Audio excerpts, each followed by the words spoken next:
Assalamualaikum warahmatullahi wabarakatuh teman-teman. Gimana nih kabar kalian?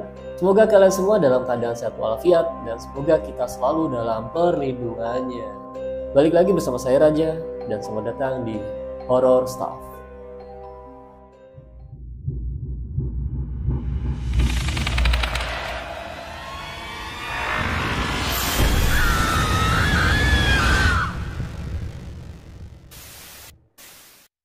Oke teman-teman, di sini saya akan menceritakan tentang wanita yang bekerja di sebuah kantor. Sebut saja namanya Tiara. Nah, di sini si Tiara ini baru selesai dengan tugas lemburnya di kantor tempat dia bekerja. Waktu itu, Tiara sempat melihat jam dan waktu menunjukkan pukul 20.18 karena kantor Tiara ini berada di Tanah Abang. Dan rumahnya lumayan agak jauh sih. Di sini Tiara bingung tuh mau naik taksi atau kereta karena takut semakin malam. Akhirnya si Tiara ini memutuskan untuk menaiki kereta saja dikarenakan ya harganya lebih murah lah. Setelah menaiki kereta, disinilah kejadian aneh dimulai. Seperti biasanya, sebelum cerita ini atau kisah ini saya lanjutkan, bagi teman-teman atau sahabat Horror Stuff di luar sana yang belum subscribe channel Horror Stuff, langsung aja ya di subscribe channelnya. Dan jangan lupa juga untuk tekan tombol loncengnya agar teman-teman tidak ketinggalan cerita-cerita horor dan kisah-kisah misteri selanjutnya. Dan nantinya saya lebih semangat lagi nih untuk membuat kontennya. Penasaran kan dengan kisahnya? Tonton terus videonya sampai habis. Malam Jumat Kliwon 27 Desember 2007. Kala itu udara sangat cerah. Bulan pun nampak tersenyum di balik gedung-gedung pencakar langit. Begitu usai menyelesaikan tugas lembur di kantornya, Tiara pun langsung pulang tuh. Mulanya dia berniat mencarter taksi, tapi karena waktu baru menunjukkan pukul 20.18, Tiara pun berubah pikiran tuh. Kereta dari stasiun Tanah Abang yang menuju Rangkas Bitung dan melewati Parung Panjang masih ada. Kalau bisa naik kereta, kenapa mesti naik taksi yang mahal? Setibanya di stasiun, Tiara langsung duduk sembari menunggu kereta. Tapi tidak seperti biasanya. Malam itu sangatlah sepi. Padahal biasanya nih ya, banyak tuh penumpang yang menunggu kereta dan pedagang yang berkeliaran. Setelah menunggu beberapa saat, kereta pun datang. Tiara langsung naik di gerbong paling belakang. Tiara menyandarkan punggungnya di bangku berwarna hijau yang terletak di bagian tengah sebelah kanan. Anehnya lagi, tak berapa lama kemudian kereta tersebut langsung berangkat aja. Setelah melihat kanan dan kiri, Tiara sempat terkejut tuh melihat banyak bangku yang masih kosong. Bahkan dia sempat menghitung dalam hati. Ternyata hanya 13 orang termasuk dirinya. Dan yang lebih aneh lagi, semuanya itu tampak tertunduk seolah tidur sih. Ya, yang jelas di gerbong belakang itu ada 2 anak kecil, 4 ibu-ibu dan 6 bapak-bapak. Dan tepat di kiri Tiara, di bangku sebelahnya nih ya, tampak seorang ibu dan 2 anak kecil berbaju putih sedang tertidur lelap. Entah kenapa, Tiara ini merasa ada sesuatu yang aneh di gerbong tersebut. Apalagi nih ya, setelah di stasiun Bintaro, semuanya terbangun serentak dan menegakkan kepala sambil menatap kosong ke depan. Batin Tiara nih udah mulai gundah. Ada sesuatu yang tidak lazim dalam perjalanannya pulang malam itu. Untuk mengetahui apa yang terjadi, Tiara berusaha menyapa seorang ibu yang ada di sebelahnya. Tapi walau berulang kali memanggil, selama itu pula ibu dan kedua anaknya itu tidak pernah menyahut. Pandangan mereka tetap ke depan karena tidak mendapatkan jawaban. Maka Tiara pun berdiri dan memandang penumpang lain di bagian belakangnya. Saat melihat ketiga orang bapak-bapak yang duduk di bangku belakangnya, nyali Tiara tiba-tiba menciut. Bagaimana enggak gitu ya? Ternyata wajah dan bagian tubuh dari bapak-bapak yang dilihatnya itu hancur.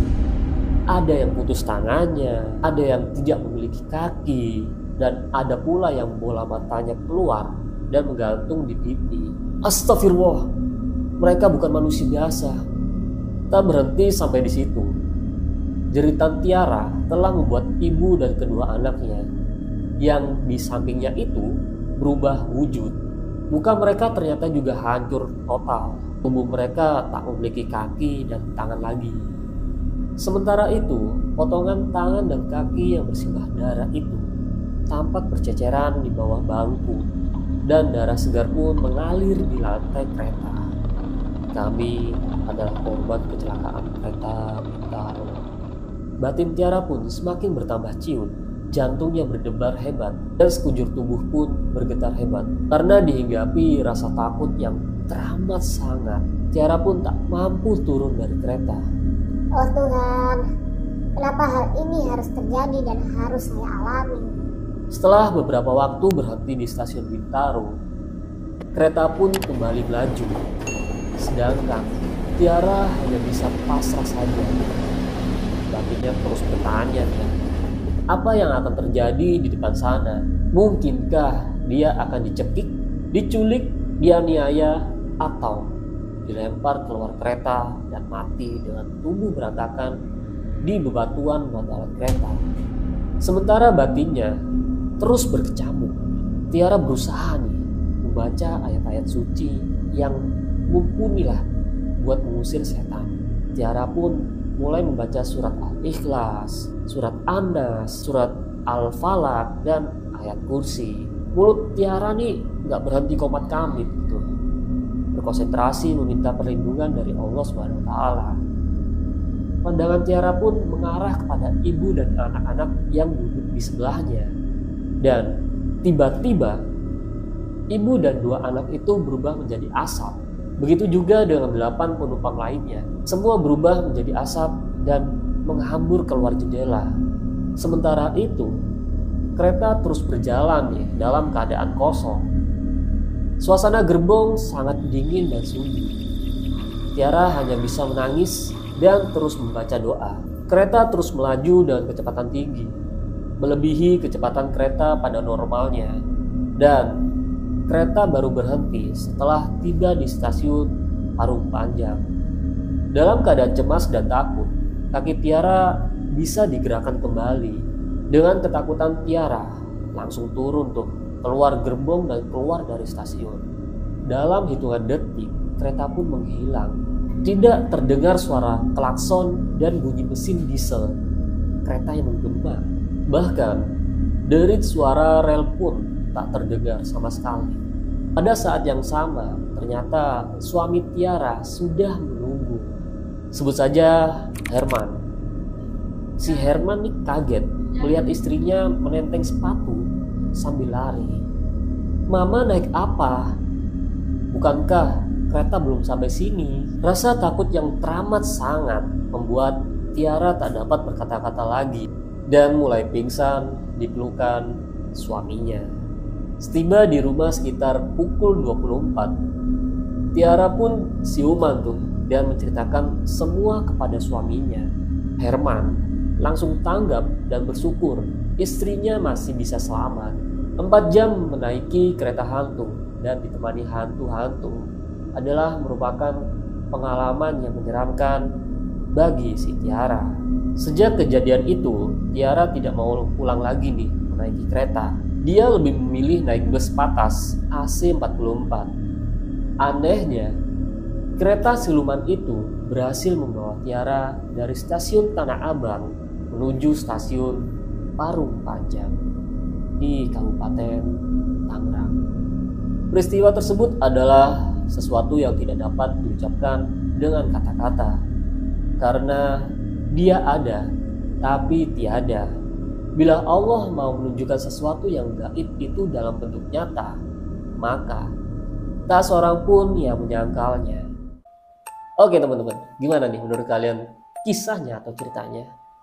Jika suka silakan di like aja ya. Untuk teman-teman nih yang mempunyai cerita-cerita horor atau kisah misteri, ataupun itu terjadi kepada kalian sendiri, silakan kirim cerita kalian ke link yang sudah saya siapkan di deskripsi. Saya Raja, sampai bertemu lagi di video berikutnya.